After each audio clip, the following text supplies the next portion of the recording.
Comenzamos con la primera ponencia de esta primera edición del Basque Cybersecurity Day sobre ciberespionaje a empresas industriales e infraestructuras críticas.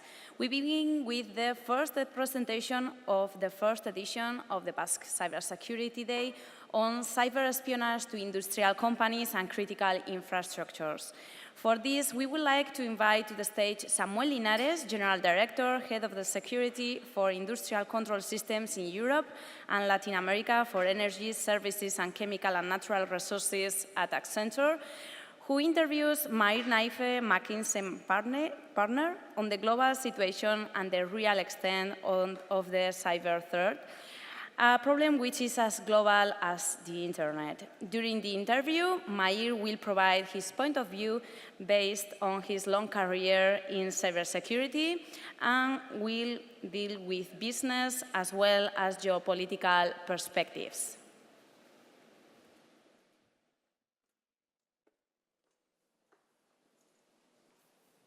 Thank you. Good morning. First of all, thank you so much to Basque Cybersecurity Center and the government from Euskadi for inviting us. For me, I feel very honored to be here in this first event.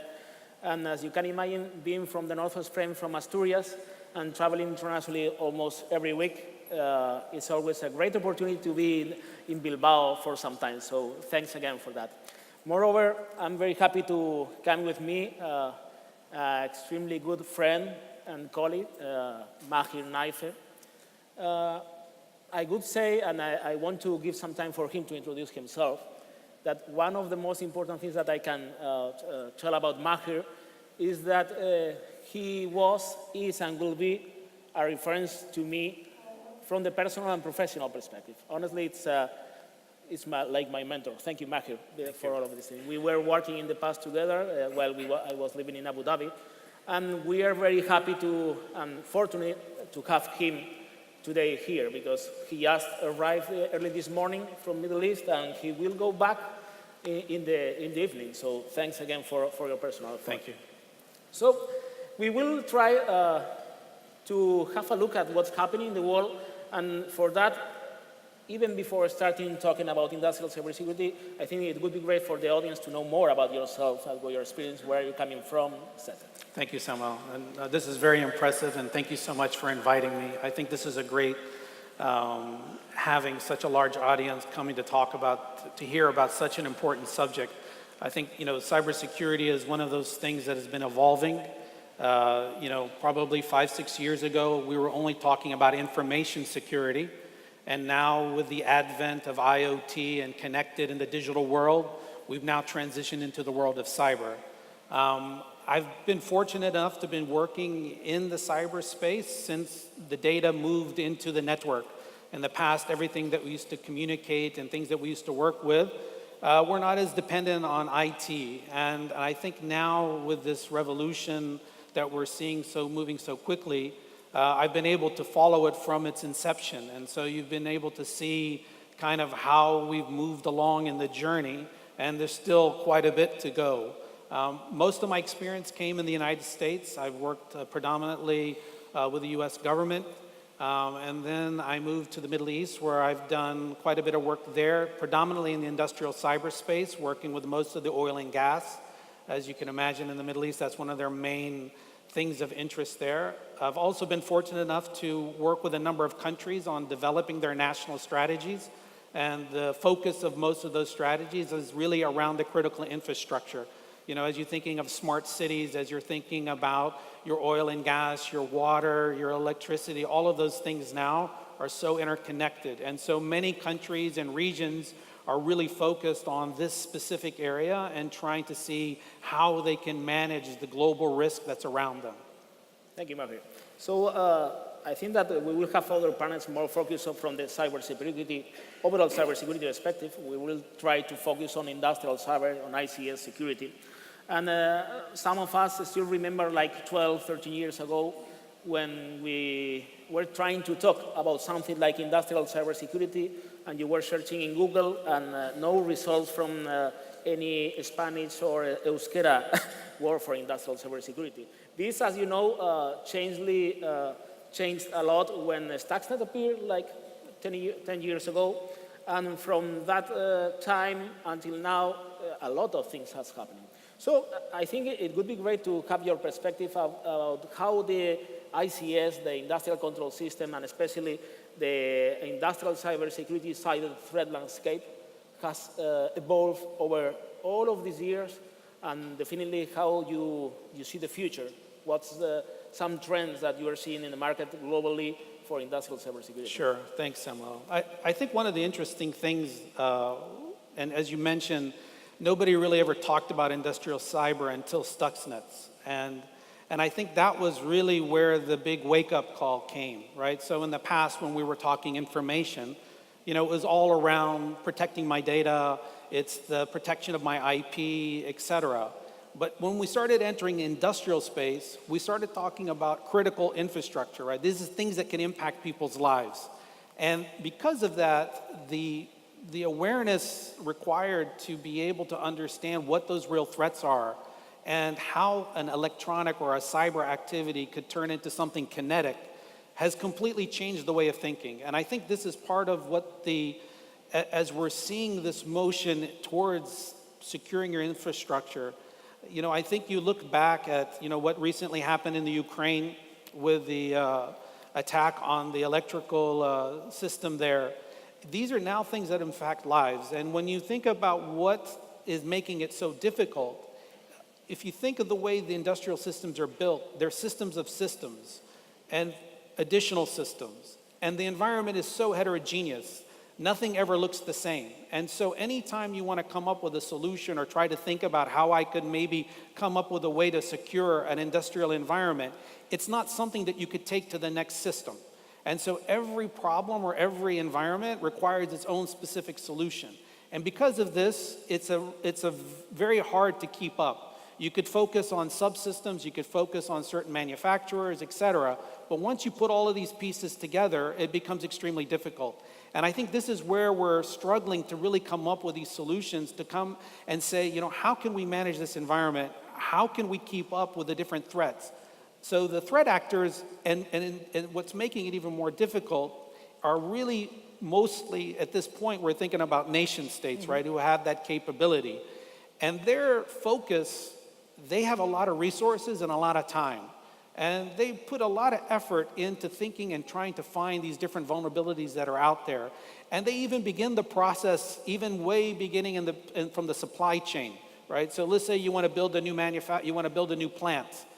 From the beginning of that plant, even as you're starting to bring together the different components and the different systems, there's the risk from day one that every one of those boxes or systems that you're bringing in could have something already, some type of issue associated with it. And as you start putting more of these systems together, it becomes even more complicated. And so this whole process has become one that seems at times unmanageable. And I think this is part of where the threats are, and I think this is the big challenge.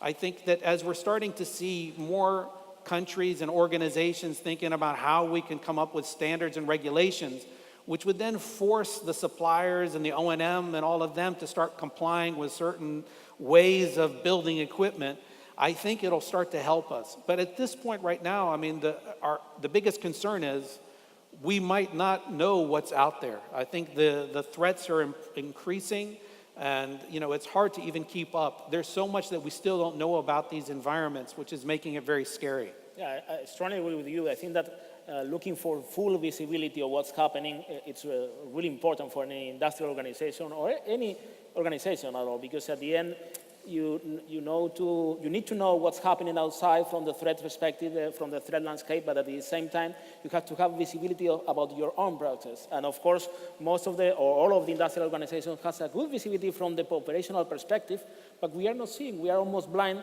about what's happening from the cybersecurity perspective. And how do you see this evolution of Internet of Things, industrial Internet of Things? So not only from the critical infrastructures perspective, but from the whole digitalization and digital transformation perspective, we are bringing a lot of features, we are managing a lot of data and information, but at the same time, we are having a lot of risks with all of these changes. So how do you deal with that? Yeah, I mean, this is usually what most people today are talking about really is the convergence, right? So this is basically how all of the Internet of Things, so think of it, anything that is now connected can be turned into some access, or it essentially increases your threat surface. And I think this is part of the issue that we're facing.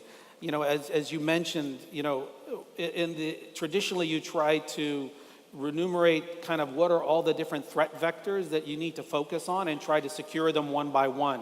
But as the proliferation of the Internet of Things and all the sensors, you can't keep up. And I think this is now where we're starting to see a lot of focus on how we can put in maybe at those endpoint devices or those specific sensors, what we can do to try to control them, and maybe think about different platforms, how you aggregate information and other things. If you try to think of it in each one as an individual item, it just becomes unbearable. And it's almost like, it's a cycle that you're trying to fight against. But most of this is going to go back to getting in good standards and focusing people that even on every one of those devices that you put in the right set of controls, having basic username, password, things like that, that makes it much more difficult for those things to be compromised. Yeah, we are living interesting times. Very much. Definitely. So we're living interesting times, but at the same time, we are seeing a lot of, let's say, situations all over the world. No matter which continent we look at, we can look at North America or Latin America, a number of countries here in Europe, in Asia, Middle East. We are having a lot of, let's say, geopolitical issues. So how do you think these geopolitical situations that we are facing these days can influence or affect the cyber threat landscape and, of course, the approach that we should take to protect our organizations? Yeah, I think this is, so in what we're seeing, I mean, the geopolitical environment, and as we talked about, especially on the industrial space, most of the attacks that we've seen or the capabilities that have been developed have typically been developed by nation states that are looking to cause certain harm to another nation. And then what the issue that you find with that is that those tools, once they're released, can be reused again. And in some cases, things that might not be intended towards you, you become collateral damage, and it can be also impact your operations, similar to the NotPetya attack that happened there, where an attack that was developed, that was targeted into a specific country, then all of a sudden became a world issue, and everybody became affected of it. And I think this is part of what we're,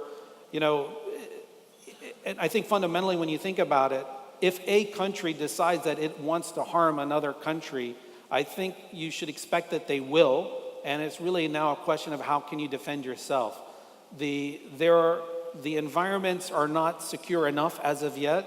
The ability to detect and protect and then to recover is still fairly nascent.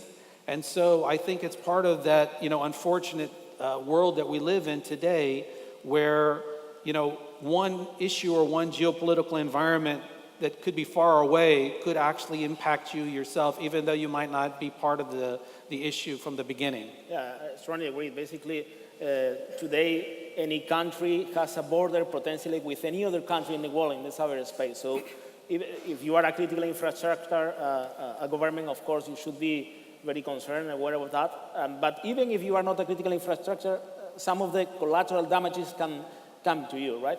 So I think that, at least for me, it's clear that the perception and approach to cybersecurity is no longer, or at least should be no longer considered like a technological thing.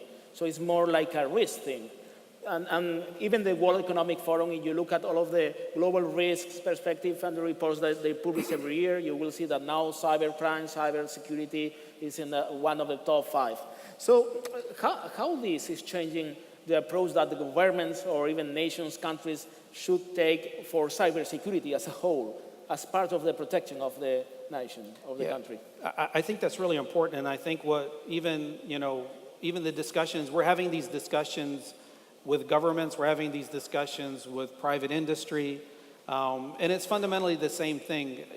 Fundamentally, given the amount of threats that are there and the associated risks of a cyber attack, it's not something that is just merely a technology problem. I mean, one of the things that you think about when you think of, you know, in the traditional view of identify what is important to you, then to figure out how to protect those items, and then put into place the right tools to detect it and so forth. The identification, you know, when you think of in the cyber threat landscape, is something that might be beyond what you can necessarily, you know, secure everything. So you need to think about how do I prioritize my finances, my resources, my capabilities in minimizing that risk, right? And I think that's part of the big challenge that everybody is facing. So as a country, as a government, you're looking at what's critical to you from an infrastructure, and you want to ensure that that infrastructure is safe. It has economic value to it, it has impact on lives, and all of those factors, so that you need to figure out how to balance it. And that's really what risk is, right? When we think about risk, we're really thinking about how to prioritize or minimize that risk from some type of threat. And so one of the things that we're seeing a lot of is how do you now think about cyber and the typical concept of your business impact. You know, one of those vectors, you could think of it from a national or a natural disaster. Well, similarly now, most organizations and countries have added another dimension called cyber, and how that might impact their operations. So I think this is really what the big challenge is today, is how do you help leaders of governments or of corporations prioritize their resources to minimize the risk to their organization from a cyber attack. So let's leverage your experience and have some free consultancy advice from your side. So I know that you have a lot of experience supporting cybersecurity agents in the US, a lot of experience establishing, defining, running cybersecurity agencies in the Middle East and globally. So based on your experience, which are, if any, the commonalities that you have seen on these challenges and these projects and these agencies? Because I'm assuming that most probably they will have some hot topics, hot points, challenges, interests that are common for all of them. And of course, which are the main difference that while you are working in this type of projects? Yeah, sure. So look, I think fundamentally when we think about cybersecurity and how you should approach it, you know, and what we've seen globally is you need to be agile, you need to be very quick. And so, you know, as we used to always talk about it, to me, I think cybersecurity or a good cybersecurity organization is very disciplined, right? It's basically dotting your I's and crossing your T's. It's all about consistent application of standards, controls. It's a very process-driven, and it's very important to be very methodical.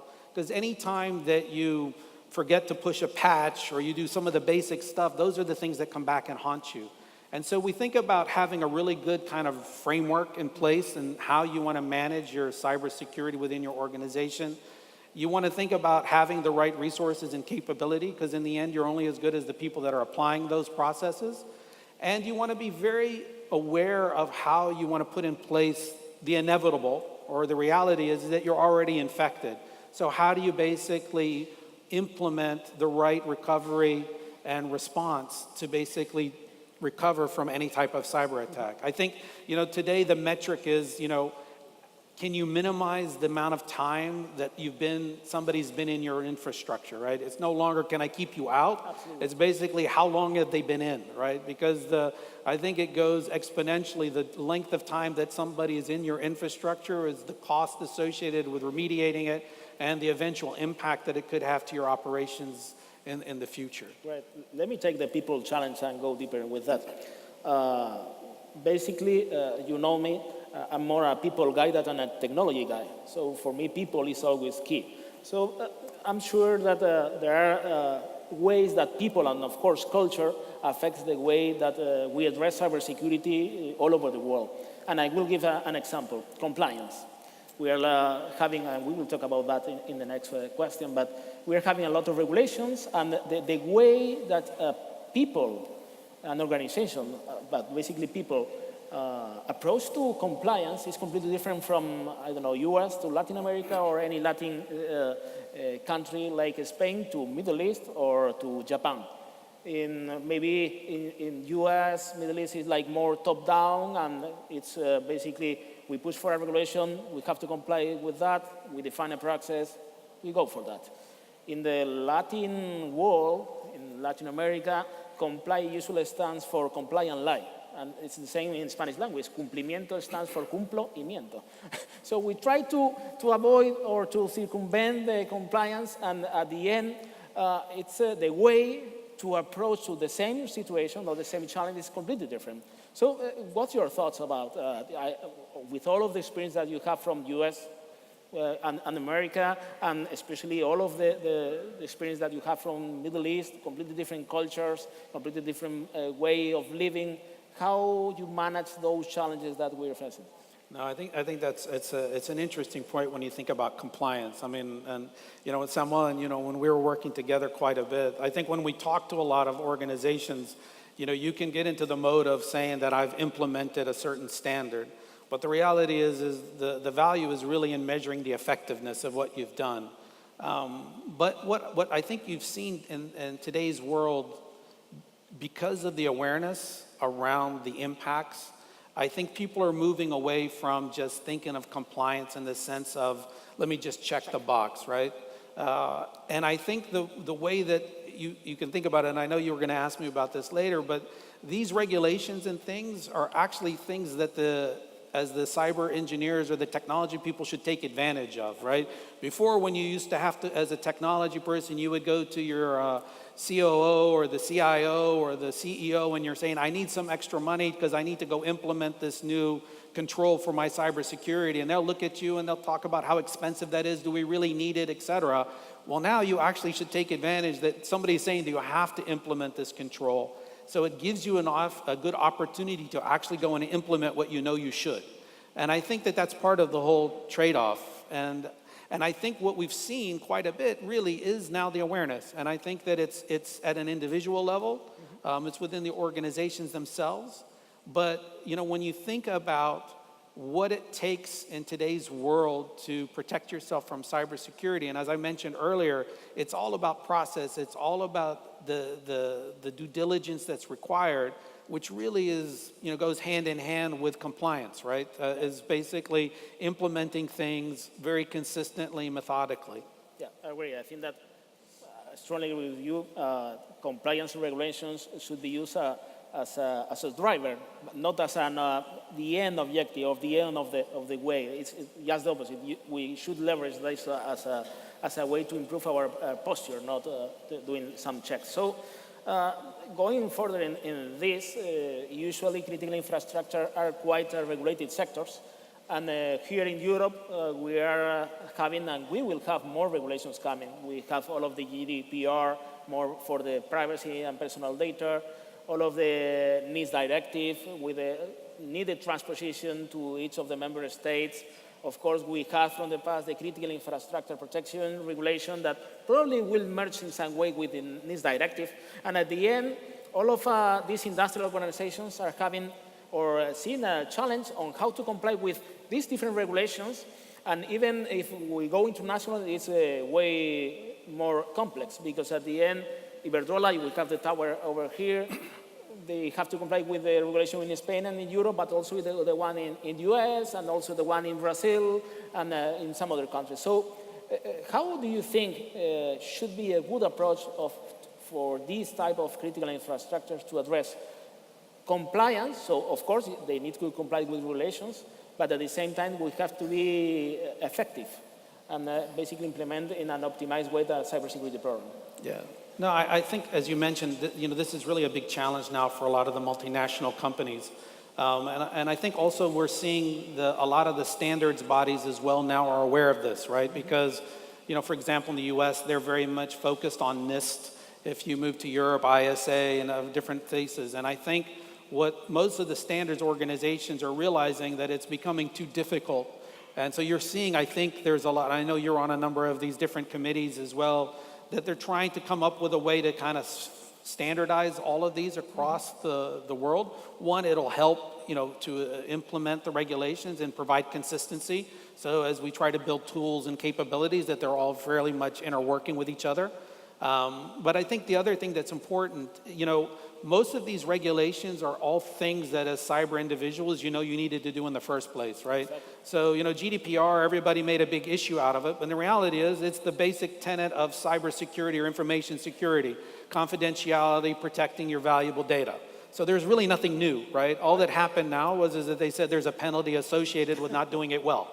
So I think if you think about when you come up with your strategy on how you want to implement the security, if you're a global organization and you're looking across all of the different policy sets and regulations globally, it's one of those things like I talked about. If you have a good solid framework that you think about how you want to manage your risk, you think about the different controls that you might need to have based on your environment, I think you'll find there's a lot of synergies between the standards, and you can kind of pick and choose through that.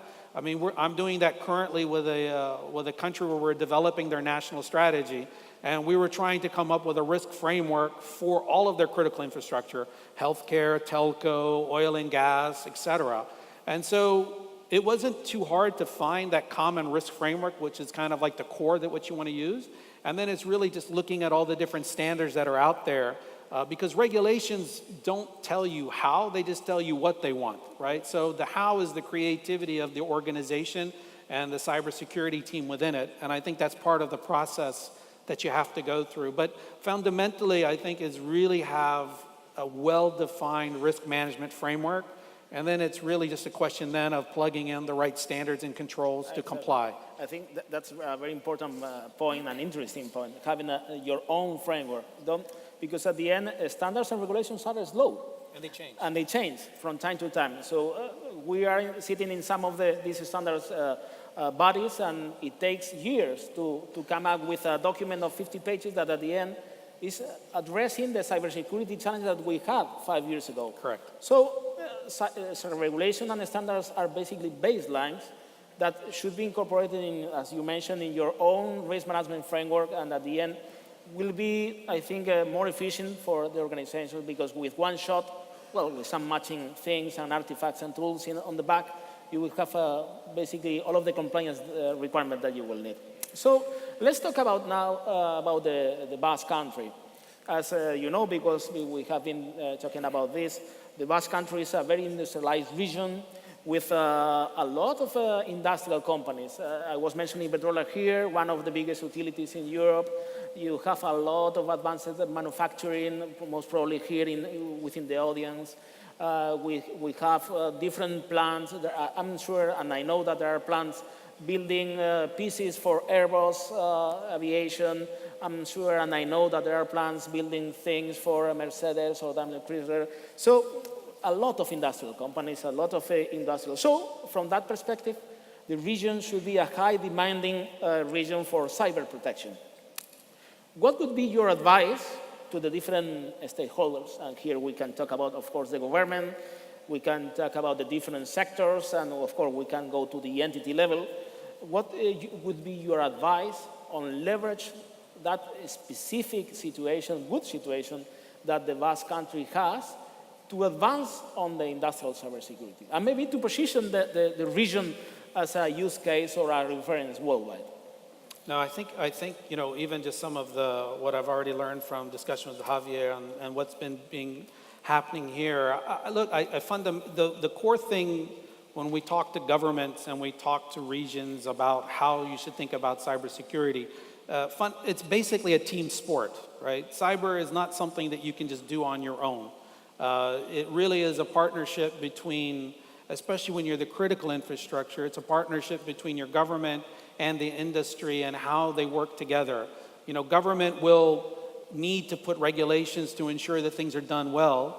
But if it's a discussion with the industry, it becomes much more of an informed thing, right? Instead of the top-down, thou shalt comply, if you work together with one common goal, then it becomes really something that's a partnership. I think the other thing that's really important, one of the other core pillars, and maybe something, I know there was a lot of discussion about startups and other things that are trying to be here in the region. It's, the hardest thing for a startup is finding the demand And if you have a region that has a lot of industry that's in it, you essentially create the supply, right? And I think that that's a great way where the government can work with the manufacturing base, with the startups to kind of create this holistic ecosystem. And I think the other thing that's really important that, that we also look at quite a bit is really the idea of information sharing. It's really the idea that everybody can share information together to learn from each other. I think the center is, the way that it's positioned and how it's trying to outreach to everybody, organizing conferences like this and all those type of discussions is all part of also lifting the whole base and knowledge within the region. I think those are all really valuable. And I think that, I've looked at a number of countries globally in a number of different regions, and these are the right recipes, right? So I think what's being done here in the Basque area is essentially, you want to think about as kind of like what's going to be maybe best practice. Mm-hmm. Like I said, I was doing this new strategy.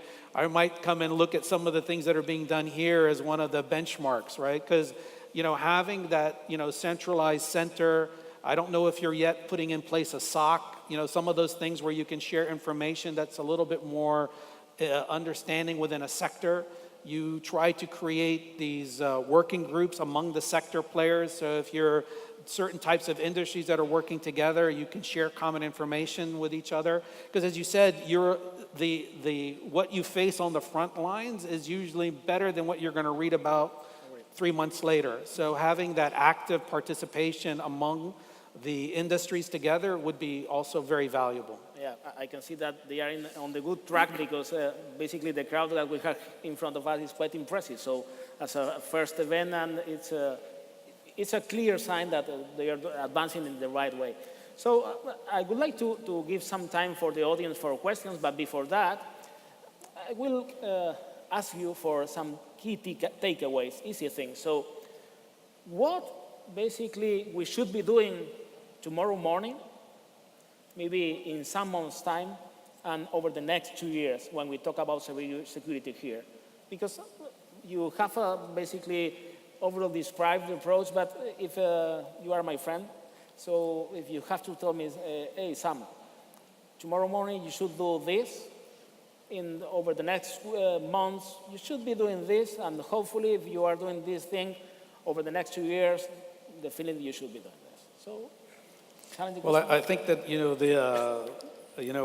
when you talk about the timeline and kind of what you want to think about, I think clearly the first thing really is just make sure you understand kind of what is your current position or maturity level. It's really just having a clear understanding of the muscles that you have within your organization. Because I think the way that, the true measure, like I talked about, is do you have good processes in place? Are things well documented? Do you feel that you're ready to respond to an attack if it happens? Those are kind of like the core pieces. Mm-hmm. And I think that what you would want to see over time is that you're exercising those capabilities, that it's ingrained into your organization, that you have at the board that there's always a discussion item around cybersecurity. At your cabinet meeting, it's a discussion around how are we doing, because you can look at and try to. I think the other thing that what we're seeing is also valuable is coming up with good reporting mechanisms. Mm-hmm. To allow better transparency, right? I mean, Do you have good visibility about what's really happening in your environment, et cetera? Well, thank you. I can see people taking notes. So basically, we are building like a new standard regulation with all of these things. So thank you, Mahir. I really appreciate all of the information and your openness, sharing with us the knowledge and experience. And let's give some time for the audience for some questions. Any questions in the audience? English, if possible. If not, we will translate it. I can see over there a question. Don't be shy. This is a unique opportunity. Well, the first one, because we will try to bring him more times.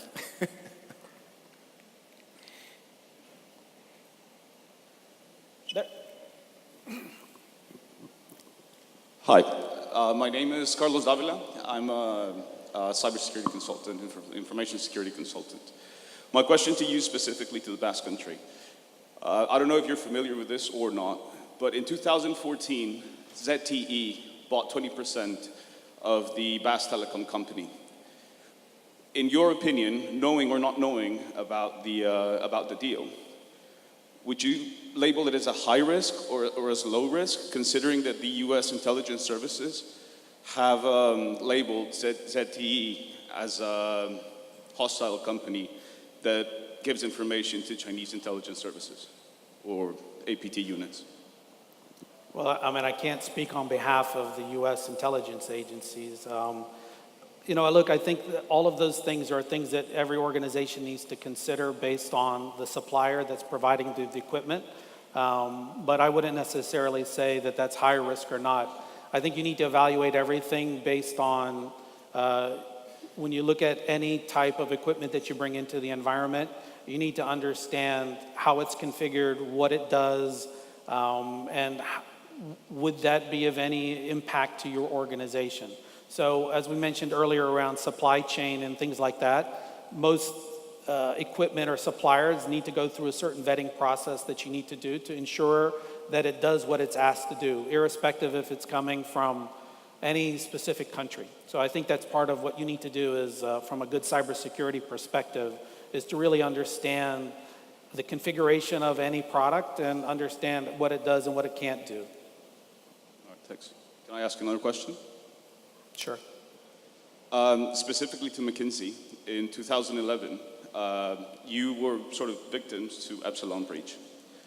How do you think that helped drive the corporate governance within McKinsey to more actively involve the C-suite with the cybersecurity department of the company and just the sort of the whole information security strategy and I don't know how to say it, just how the deployment of an information security policy throughout the company, did that make it easier? Did that help you drive more cybersecurity issues through the C-suite?